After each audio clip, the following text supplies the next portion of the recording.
محترم الحاج خلیفه صاحب سراج الدین حقانی سرپرست وزارت امور داخله نظر به هدایت محترم امیر المؤمنین شیخ صاحب حفظه الله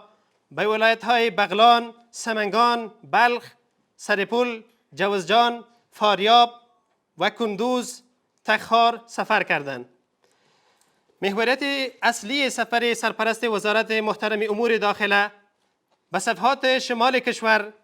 دیدار با مسئولین ملکی و نظامی ولایت ها، دیدار با علما و مشایخ، متنفذین قومی و جوانان روی تقویت وحدت ملی بیشتر میان اقوام و اقشار مختلف کشور، ارزیابی از تطبیق فرامین، هدایات و ارشادات رهبری امارت اسلامی افغانستان، ارزیابی از تطبیق پروژه های عام المنفعه، شنیدن چالش ها و مشکلات های امنیتی مردم و اخذ پیشنهادات مردم برای بهبود و تقویت نظام و همچنان ارزش های دینی و ملی می باشد. الحاج خلیفه صاحب سراج الدین حقانی د هیواد شمالي ولایتونو ته د سفر پر مهال له والیانو او امنیه قمندانانو سره لیدنې کتنې لرلې او دوی سره په لیدنه کې هغوی د ولس خادمان وبلل او هغوی ته یې له ولس سره د ښه چلند، شو اړیکو او له خپل منصب څخه د سالم استفادې لارښوونې وکړې. خلیفه صاحب به همراهانش در ادامه سفرشان به ولایت جوزجان جهت ارزگزاری به شهدای دشت لیلی ادای احترام کردند و آنجا تشریف بردند و فاتحه خوانی کردند.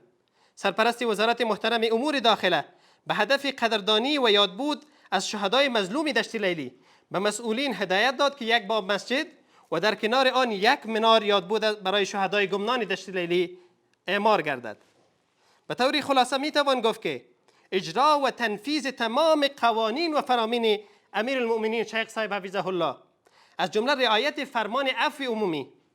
تأمین امنیت و عدالت اجتماعی، ارائه خدمات برای شهروندان عزیز کشور، ارزیابی پیشرفت‌های کاری از پروژه های عام المنفعه مثل قوشتیپه و غیره،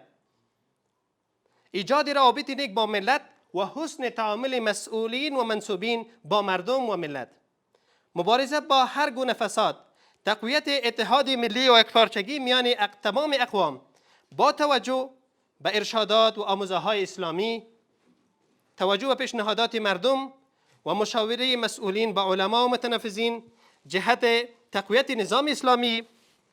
و ارزش های دینی و ملی و رسیدگی به چالش های امنیتی و توجه به شکایات مردم در رابطه به مسئولین، از جمله اهداف عمده و اساسی سفر محترم الحاج خلیفه صاحب سراج الدین حقانی سرپرست وزارت محترم امور داخله به صفحات شمال کشور بود. پالیسی امارت اسلامی افغانستان روابط نیک با همسایه ها، روابط نیک با همه جهانیان، حتی با آمریکا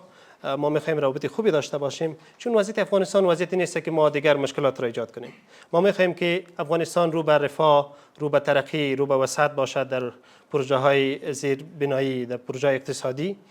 ما پالیسی دوستانه با همه کشورهاست. ما همیشه تذکر دادیم و تعهد سپاریدیم به همه جهانیان که خاک افغانستان علیه هیچ کشوری استفاده نخواهد شد و هیچ گروهی اینجا فعالیت نمیکنه. طبعا بعضی تبلیغات صورت میگیره که داعش است و فلان، شما دیدین طوری سرکوب شد که دیگه انشالله نخواهیم دید. البته بعضی نقاط می باشن ولی حضور مرئی ندارن. پالیسی وزارت محترم امور داخله در قسمت تامین امنیت در سرتاسر کشور بسیار واضح است. ما میخواهیم که سطح جرایم جنایی، سطح فساد همیشان پایین شود و حتی ختم شود و الحمدلله خیلی دستاوردهای خوبی در اواخر داشتیم که جرایم جنایی ختم شده، فساد حتی شما دیدین که اعترافات جامعه جهانی در قسمت مبارزه با فساد دیدین. باز هم ما متحد هستیم، از هر طریقی ممکن پالیسی های مختلفی داریم در این راستا، من جمله نصب کامراهاست.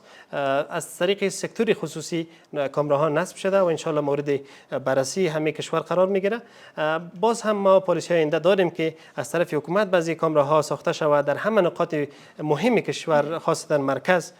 که باید امنیت سرتاسری تامین باشه تا مجرمین نتونن که فعالیت‌های گوناگونی انجام بدن.